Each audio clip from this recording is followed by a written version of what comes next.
It doesn't matter whether you're following a campaign module or coming up with your own story, there's something that comes up in every single game, and in pretty much every single thing that I've seen them in, they get used as a low-level monster that your party stumbles across, dispatches, and never thinks about them again. That's right folks, we're talking about skeletons. The undead bag of bones. You know, I've been running and playing TTRPGs for longer than I care to admit, and I've spent an embarrassing number of hours sitting in my chair, staring at the monster manual, asking myself, why do we do skeletons so dirty? If you really think about it, a skeleton isn't just a monster, it's a mechanical frame. It's millions of years of biological R&D compressed into a structure that, when animated, retains or should retain physical advantages of the creature it came from. Things like the reach of a giant, or the density of a dwarf's femur, or the aerodynamic grace of an elven skeleton that honestly probably has better resting VO2 max than most living rangers. Skeletons have been a throwaway minion of fantasy for too long,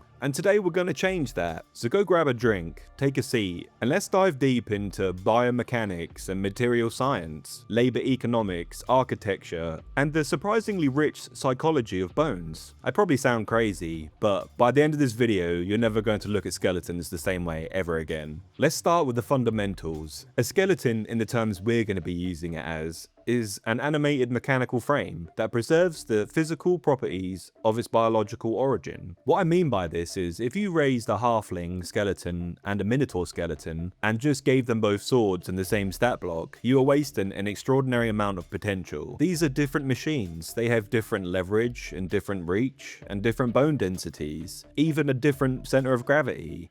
Using them identically is like putting a sports car in a race with a pickup truck, and then being confused when the results vary. Here are some examples that I've come up with. Dwarf skeletons, for example, are your choke point anchors. Dwarven bone is famously dense, isn't it? These are the people whose evolutionary history involved spending centuries underground, carrying heavy loads and swinging pickaxes in low ceilings. If you were to animate that skeleton, you've got a low center of gravity, some exceptional compression resistance, and a frame that is genuinely difficult to push around. So in reality, if you station these in a corridor that's 3 feet wide, your players would really struggle to try and move him. Shove checks against dwarf skeletons should be a formality. Elf skeletons, on the other hand, are the opposite. They've got a lighter frame, longer limbs relative to body mass, and they're aerodynamic in a way that feels almost unfair. You can use these as your mobile range tacticians. If you were to put them at an elevation like a balcony or battlements, or maybe the branches of a bone tree canopy that your necromancer definitely keeps in his greenhouse, and let them arrows rain. The great thing with these is that the lightness of their frame means that they can reposition faster than your players expect. They're not going to stand there and trade blows. They're going to make your barbarian sweat a little. Next up is bugbear skeletons, and if you didn't know about bugbears, they have an exceptional reach. Bugbears in life are already surprisingly long-limbed for their height. If you were to animate their skeleton, you've got a reach controller that can threaten a 10-foot radius without even trying. Your players will go into the fight expecting standard engagement distance and suddenly realize they're already in the strike zone, which is beautiful and horrifying for your players. And then we've got halfling skeletons, which are small, compact, and honestly perfect for urban dungeons or buildings full of ventilation shafts or maintenance tunnels and spaces where a human skeleton literally cannot fit. They're going to be infiltrators. Any security measures that are made for a medium-sized creature mean nothing to something that can fold itself through a gap your rogue would have to grease up for. These can literally be a logistical nightmare. And then you've got your minotaur skeletons, which already take the points above that I'm trying to say into consideration because they're already in the monster manual and they have stuff like the charge mechanic. It doesn't suddenly lose that when it's reanimated. It's still got its bone horns and its mass. I've used these a few times. I've really liked them. If you use them in a long corridor and give them a running start, you're on the right track to solve the problem of how do I make my players scared of a skeleton for the first time. But I think I have to say my personal favorite is the skeletal juggernaut. It's a concept that I really do love so much. I've used it twice. You run what appears to be a massive CR appropriate boss skeleton. It's massive and imposing, and it can take up to a 4x4 grid. Players fight it, bring it to 0 HP, and then it just doesn't die. It deassembles. But those 12 individual skeletons that were wired together inside it collapse apart and immediately act on initiative. So it's like a two-phase fight in one. If you haven't used these on your players, the look on their face when you do it for the first time is priceless. I also really like bone swarms,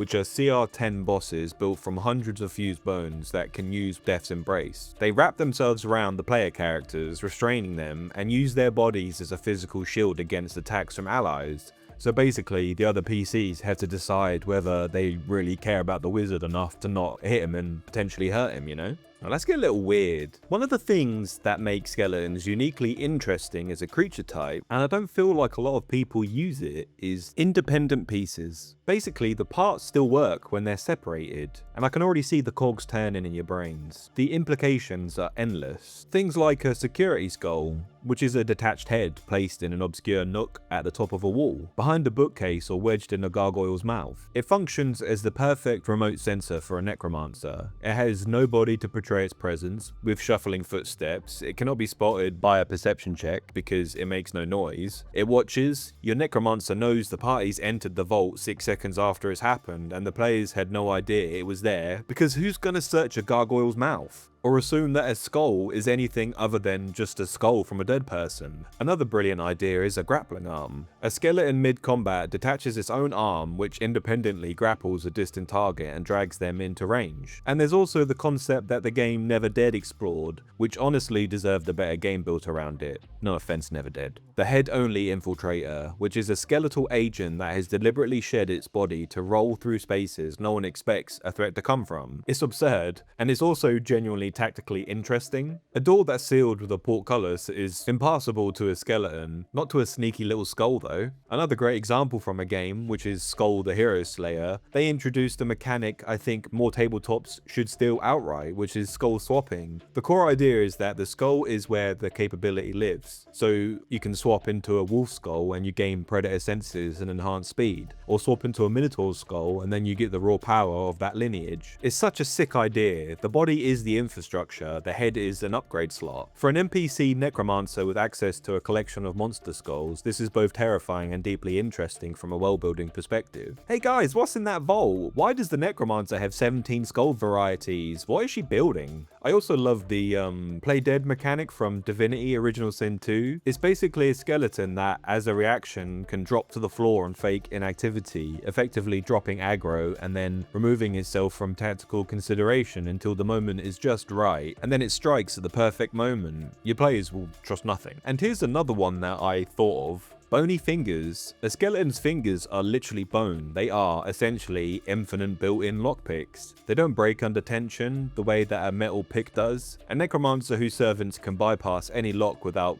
carrying equipment is at a pretty significant advantage. And it's literally flavor that costs you nothing and makes the world feel deeply thought through. Some other ideas is like environmental healing, because skeletons don't have living tissue and they're immune to poison, so they take no damage from toxic gas. They're not gonna choke or suffer lung damage from a dungeon full of miasma. But in a lot of systems, they take damage from healing spells. So it's like the reversal where positive energy is to the undead what bleach is to mold, you know? So a necromancer who creates a poison cloud zone, either through environmental control or deliberate spell placement, can create a region where skeletons actively regenerate from the ambient toxins, while living opponents are barely able to breathe, you know, and slowly get dissolved. And for all those engineering hobbyists out there, necromancers who take their craft seriously use steel thread wiring through joints to grant mobility bonuses, such as a tightly wound joint is faster and more precise than a loose one, and putting metal plating over key bones removes the vulnerability of bludgeoning damage that makes most skeletons trivial. It's just things you don't have to do much for, and you get quite a bit back, you know? Now I want to talk about actual material, because I think most people are sleeping on how remarkable bone is as a structural substance. Cortical bone, which is the dense outer layer of a long bone, can achieve compressive strength of 100 to 170 megapascals, and standard concrete tops out around 20 to 70, so basically a skeleton, in structural speaking, is better than concrete. It's also lighter, and it has some tensile properties, and it grew itself into shapes optimized for load distribution over millions of years of evolutionary pressure. But there is a problem. Living bone isn't just mineral, it's roughly 30% organic organic material, which is primarily collagen. It's the thing that gives bone a slight flexibility and prevents it from breaking easily. And when you remove living tissue, you also lose the collagen. Without it, dried bone becomes increasingly brittle over time. It's also vulnerable to water getting into the mineral matrix and weakening it over decades. So for a necromancer building anything meant to last, this is the core engineering challenge they will have. So how do you get the structural advantages of bone without the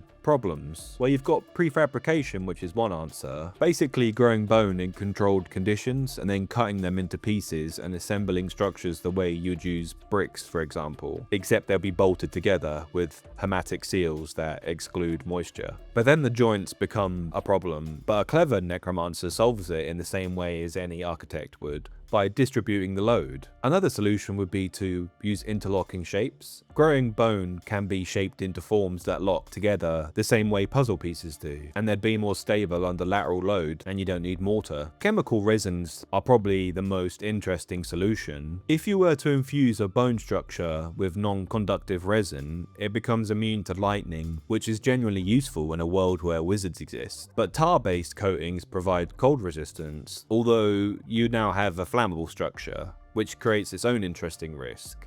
Nothing to focus the mind of a necromancer quite like realizing her fortress is technically a very large candle. And when I started to think about bone as a serious building material, the architectural possibilities were really interesting. The most obvious form is the colossal cathedral, a structure built inside the remains of a titan or a fallen god. Terry Pratchett's death gave us the image of a domain built from human imagination's idea of what death should look like, and I feel like every world builder should take that from his work, not the aesthetics, but the method. It's genuinely interesting stuff. You could also make a ribcage nave. You could use the rib cages of something that's enormous with vaulted arches, and that would also give it unique acoustic properties. Bone resonates differently from stone, right? So the sound in a bone cathedral doesn't echo so much as it hums, and then vibrations traveling along the material itself before dissipating. You've got a spine stairway, which is a vertical structure using vertebrae as landing platforms at each floor level, and you could even use the spinal canal that's hollow enough to house an elevator mechanism, and the natural curve creates a gentle spiral, so there's no engineering needed. And for all the air and sea lovers out there, you could make ships built from sea dragon bones. They'd literally be stronger and weigh less. Stuff like wood wouldn't be able to match up. And you could even make airships framed from mammoth remains, those huge bones acting like the ribs of the airship, holding the whole thing up. Now I want to go through what it actually feels like to live in a bone city, because I genuinely found this really interesting. The sound is the first bit. You can just hear this constant low clacking like joints, not footsteps, bone on bone, and it's literally everywhere. In a large settlement, it becomes background noise so constant that visitors remark on its absence when they leave. The walls of the building are not dead material. When the wind blows hard, they sing. Harmonic frequencies travel through the structure, and you can't smell anything. Properly defleshed bone is odorless. This is one of the strangest sensory experiences of the Bone City. You'd expect it to smell like death and find it would smell closer to chalk and clean air.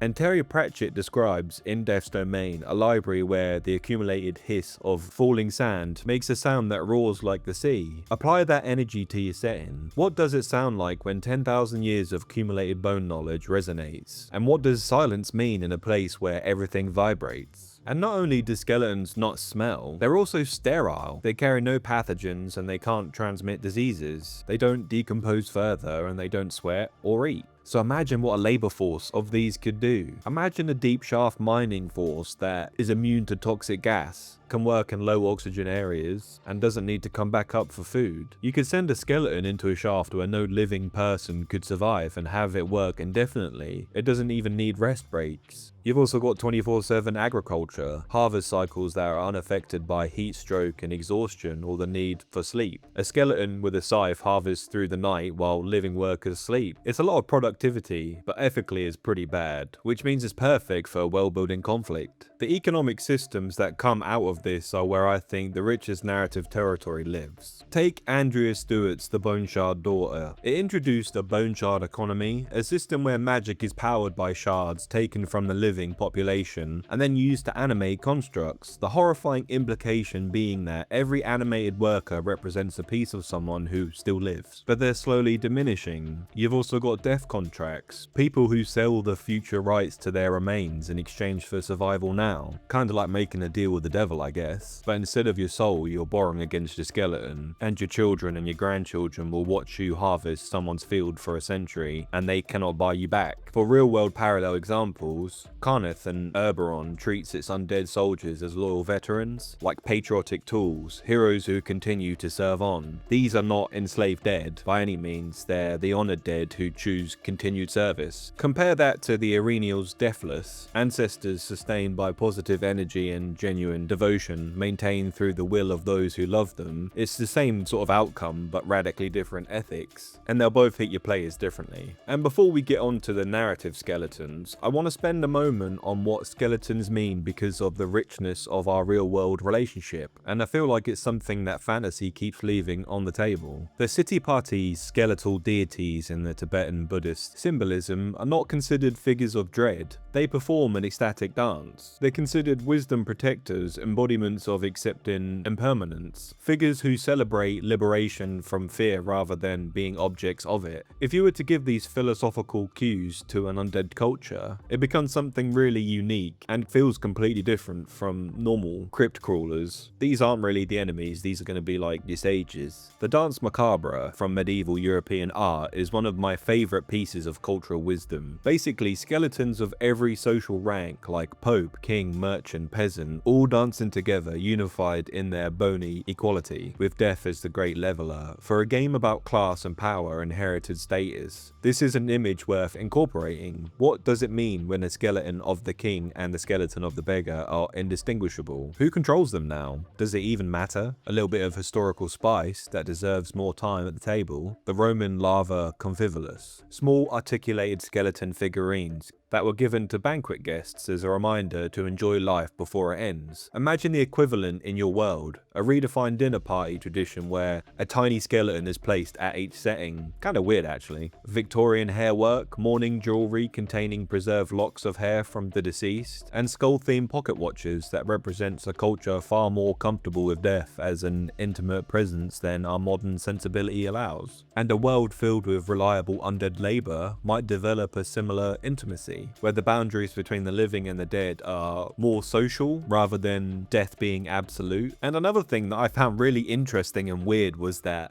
apparently we find skulls cute, not ironically or at arm's length, like genuinely cute. Research suggests this because the proportions of a skull, with its large eye sockets relative to face size, mimic the facial proportions of babies, which triggers a response that makes us find them as cute as babies. So if you haven't considered it already, a skeleton companion is probably worth putting with your party. And on that note, I think this is something that's really underused, using skeletons as protagonists. My first great example, let's welcome Sir Daniel Fortescue from Medieval. A pompous fraud who died from the first arrow fired in a battle. He's celebrated for winning. He gets a second chance at heroism in death, and his entire arc is about confronting the gap between who we pretend to be and who we actually are. He is structurally and literally a bag of performative bravado who has become the hero his tombstone claimed he was. He makes such a great idea for an NPC or protagonist. Brook from One Piece spent 50 years alone on a ghost ship.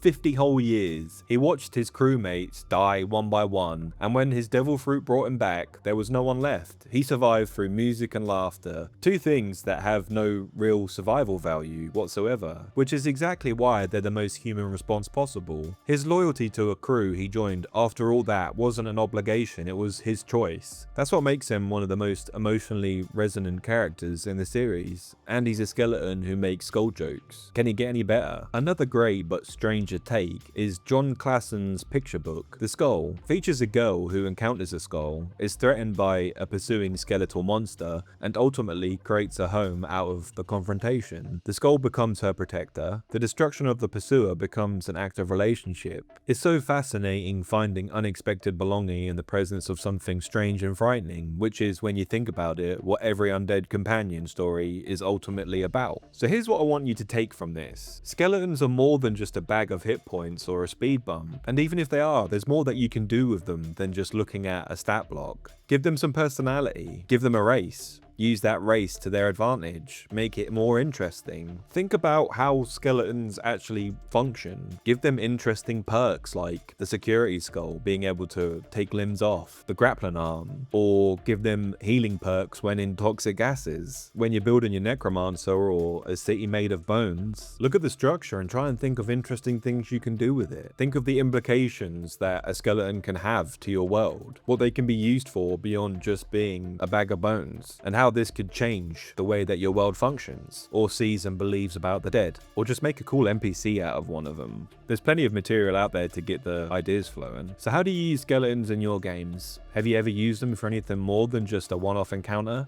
If you're a player, does your DM do any of this stuff? If so, leave it in the comments, and let's get debating. Thank you for watching, and as always, stay spicy, adventurers.